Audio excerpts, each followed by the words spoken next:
Movie की शुरुआत में हम एमा नाम के एक लड़की को देखते हैं जो कि एक प्राइमरी स्कूल की टीचर है। दरअसल कल से स्कूल की छुट्टी हो रही थी, इसलिए एमा अपने घर जाने का प्लान बनाती है और फिर काउंटर पर उसे एक बैग मिलता है जिसे लेकर वहाँ से घर के लिए रवाना हो जाती है। वहीं दूसरी तरफ हम कुछ माफिया लोगों को देखते हैं जो कि एक अनजान जगह पर गाड़ी में ड्रग्स भर रहे थे और वहीं पर हम उन माफियों के मैनेजर को देखते हैं जिसका नाम था बोसमैन। दरअसल आज उनके ड्रग्स की डिलीवरी किसी दूसरी जगह पर करनी थी, इसलिए वो अपनी गाड़ी के साथ चल लेते हैं और उधर एमा भी अकेले ही उस रास्ते से होते हुए अपने घर जा रही थी। और फिर कुछ दूर जाने पर वो अपने फादर को कॉल करके बताती है कि वो शाम तक घर पहुंच जाएगी। वहीं दूसरी तरफ बोसमैन के साथ उसका ड्राइवर था जिसका नाम पेट था, जो कि अभी नया नया उनके साथ ज्वाइन किया था, जो कि पहली बार ड्रग्स की डिलीवरी करने के लिए जा रहा था, इसलिए वह काफी घबराया हुआ था। वहीं आगे हम एक पुलिस ऑफिसर को देखते हैं जो कि उसी रास्ते पर ड्यूटी कर रहा था, जो उनके गाड़ी को देखकर रोकता है और फिर उनके पास जाकर पेट से उसका लाइसेंस मांगता है। अब लाइसेंस दिखाते वक्त पेट बहुत ज्यादा डरा हुआ था जिससे उसका हाथ बहुत तेजी से कांप रहा था। यह देख पुलिस वाले को उन पर कुछ शक होता है और फिर उनसे पूछता है कि अंदर क्या है। तो बोसमैन उससे बताता है कि हम लोग दूसरे शहर जा रहे हैं, गाड़ी में कुछ और नहीं बल्कि अनाज है।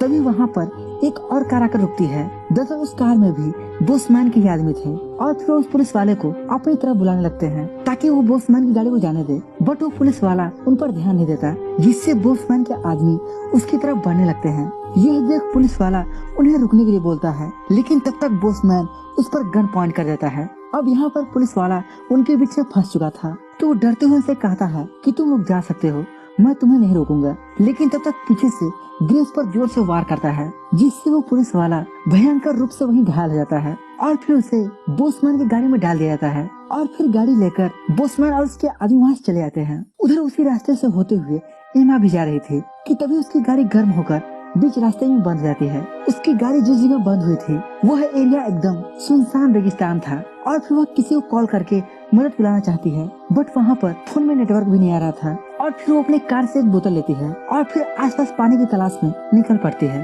वहीं दूसरी तरफ वो पुलिस ऑफिसर बोसमैन के कब्जे में था जो उसे जान से मारना चाहता है। अब पुलिस ऑफिसर उनके सामने न मारने के लिए बहुत रिक्वेस्ट करता है, लेकिन वो उसकी एक नहीं सुनते और उसे गन से शूट कर देते हैं। उधर पानी की तलाश में एमा भी वहीं चली जाती है और उसे गन से शूट करते हुए देख लेती है। यह देखकर वो बहुत डर जाती है जिससे उसके हाथ से बोतल नीचे गिर जाता है और फिर वे सभी उसे देख लेते हैं, जिसके बाद बोसमैन उसे पकड़ने के लिए बोलता है। ये देख एमा वहाँ से भागने लगती है, लेकिन थोड़ी दूर आगे जाने पर वह पकड़ी जाती है। इसके बाद उसे पकड़कर बोसमैन के पास लाया जाता है और फिर सब लोग मिलकर उसके बारे में बात करने लगते हैं कि इसके साथ क्या करना है। कि तभी उस पुलिस ऑफिसर को होश आ जाता है और फिर वो किसी तरह से उनसे नजर बचाते हुए अपनी गाड़ी के पास पहुंच जाता है। इधर बॉबी एमा को एक हथकड़ी से बांध देता है और फिर उसके साथ बुरा सलूक करने लगता है, लेकिन तभी वो पुलिस ऑफिसर गाड़ी स्टार्ट करके वहाँ तेज से भागने लगता है, जिसे पकड़ने के लिए सभी उसके पीछे दौड़ते हैं। ये देख बॉब भी उसके पीछे दौड़ता है और इसी में उसका चाकू वहीं नीचे गिर जाता है। अब उसका पीछा करते हुए उसे मारने के लिए बोसमैन अपनी बड़ी वाली बंदूक लेता है और फिर एक टीला पर चढ़कर एक ही बार में उसे शूट कर देता है। वहीं दूसरी तरफ एमा किसी तरह से अपने आप को छुड़ा लेती है और फिर वहीं गिरे बॉब के चाकू को लेकर जल्दी जल्दी वहाँ से भागती है। इधर बोसमैन पुलिस वाले को ठिकाने लगाने के बाद बॉब से कहता है अब जाकर उस लड़की का भी काम तमाम कर दो, क्योंकि उसने हमें पुलिस वाले को मारते हुए देख लिया है। उधर एमा भागते भागते अपनी गाड़ी के पास आ जाती है और गाड़ी से अपने फोन और कुछ जरूरी सामान को लेकर वहाँ से भागने लगती है। और जब बॉब वहाँ आता है तो खाली हथकड़ी देखकर समझ जाता है कि लड़की यहाँ से भाग चुकी है और फिर वो इसके बारे में बोसमैन से बताता है। तो बोसमैन उन सभी से कहता है कि हमें किसी भी हाल में उस लड़की को पकड़ना होगा, नहीं तो हमारा सारा पुल खुल जाएगा। इसके बाद सभी लोग एक रेडियो लेकर टीम बनाकर उसे खोजने लगते हैं। वहीं दूसरी तरफ एमा के फादर एमा के घर न पहुंचने पर बहुत परेशान होते हैं और उसे कॉल करने की भी कोशिश करते हैं, बट एमा जिस जगह फंसी थी वहाँ पर नेटवर्क नहीं आ रहा था। कुछ दूर जाने पर बोसमैन के साथियों को एमा के पैर के निशान मिलता है, जिसे फॉलो करते हुए वो उसे पकड़ने के लिए आगे बढ़ते हैं। वहीं एमा गर्म रेतीले रेगिस्तान में बहुत प्यासी थी, मगर फिर भी भाग रही थी जहाँ उसे मदद की कोई भी गुंजाइश नहीं दिख रही थी। और तभी उसे महसूस होता है कि वो अपने पैरों के निशान को अपने पीछे छोड़ रही है और फिर वो कुछ सोचने लगती है।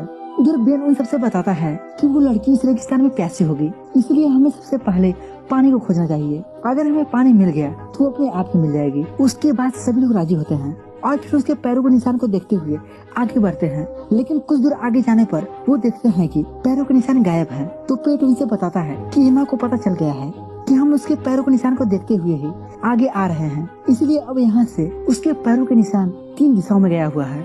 इसके बाद वो दरिंदे 2-2 ग्रुप में बढ़ जाते हैं और फिर अलग अलग दिशाओं में उसे खोजने के लिए आगे बढ़ते हैं। इधर एमा भागते हुए किसी तरह से पानी के कुएं तक पहुंच जाती है, लेकिन वहाँ का पानी काफी गंदा होता है। उसे लगता है कि इसे पीने के बाद वह जल्दी ही बीमार हो जाएगी, इसलिए वह थोड़ा सा पानी लेकर उसे कीटाणु रहित बनाने की कोशिश करती है।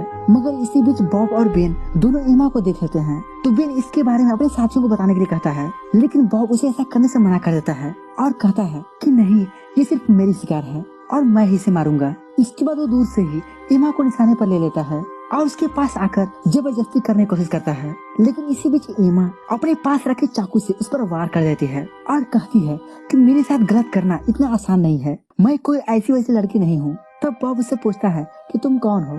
तब वो बताती है कि मैं स्पेशल कमांडो जॉन की बेटी हूँ। उन्होंने मुझे बचपन से ही कमांडो की ट्रेनिंग दे रखी है। उनका मानना है कि हर लड़की को खुद का बचाव करना उसे समझ आना चाहिए। उधर बेन को जब एमा के पास बॉब कहीं दिखाई नहीं दे रहा था, तो वो जल्दी से इस बात को अपने सारे साथियों को बता देता है। वही बॉब के रेडियो से एमा भी उनकी सारी बातों को सुन लेती है। इसके बाद वो जल्दी से बॉब की रेडियो और बंदूक को लेकर वहाँ से भागने लगती है। इधर बेन की बातों को सुनकर उसके सारे साथी तेजी से दौड़ते हुए कुएं के पास आने लगते हैं। वही एमा अपनी पूरी ताकत लगाते हुए वहाँ से भागने लगती है और वही बेन भी उसके पीछे आ रहा था। उधर बोसमैन अपने सभी साथियों के साथ कुएं के पास आ जाता है, जो बॉब की मौत से काफी गुस्सा होता है। अब इधर दूसरी तरफ बेन एमा के पैरों के निशान को फॉलो करते हुए आगे बढ़ रहा था कि तभी अचानक से उसके पैरों के निशान वहीं खत्म हो जाते हैं। यह देखने के लिए वह जैसे ऊपर देखता है कि तभी एक पत्थर उसके सर पर गिर जाता है और वहीं पर उसका काम तमाम हो जाता है। यह पत्थर एमा ने ऊपर से फेंका था। कुछ समय बाद बुशमैन और उसके सभी साथी बेन की लाश तक पहुंच जाते हैं। उधर एमा भागते हुए एक चोटी पर पहुंच जाती है, जहां उसे कुछ पुराने फार्म हाउस दिखाई देते हैं। मगर तभी बुशमैन उसे देख लेता है और उसे शूट करने की कोशिश करता है, लेकिन वह किसी तरह से हर बार बच जाती है। वही पेट जो काफी ज्यादा थक चुका था, वो एमा को भागते हुए देख लेता है और सबको बता देता है। तभी एमा वहीं के पास के एक जगह पर छिप जाती है, तो बॉसमैन सबसे कहता है कि तुम सब आगे जाओ, मैं यहीं से उस पर नजर रखूंगा। यह सुनकर उसके सभी साथी धीरे धीरे आगे बढ़ने लगते हैं। इधर एमा किसी तरह से उस फार्म हाउस के अंदर आ जाती है, जहाँ उसे अपने काम की बहुत सारी चीजें दिखाई देती हैं। उधर पेट भी धीरे धीरे फार्म हाउस के अंदर जाने की कोशिश करता है कि तभी एमा उसे पकड़ लेती है। तो वो कहता है, प्लीज मुझे छोड़ दो, मैं बेकसूर हूँ, मुझसे जबरदस्ती ये काम करवाया जा रहा है। यह सुनकर एमा उसे छोड़ देती है, लेकिन वो बाहर जाते ही जोर जोर से चिल्लाने लगता है कि एमा इस घर के अंदर है। यह सुनते ही एमा एक चाकू फेंक कर उस पर वार करती है, जिससे उसका वही काम तमाम होता है। अब एमा पूरी तरह से सतर्क हो गई थी, क्योंकि कभी भी कोई उस पर अटैक कर सकता था। इधर ग्रे एक गन लेकर उस फार्म हाउस में जाने लगता है और फिर पीछे से एमा पर अटैक कर देता है।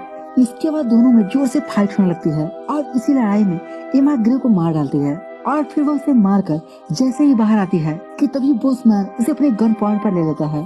तब एमा उससे कहती है कि मुझे भी मौका दो।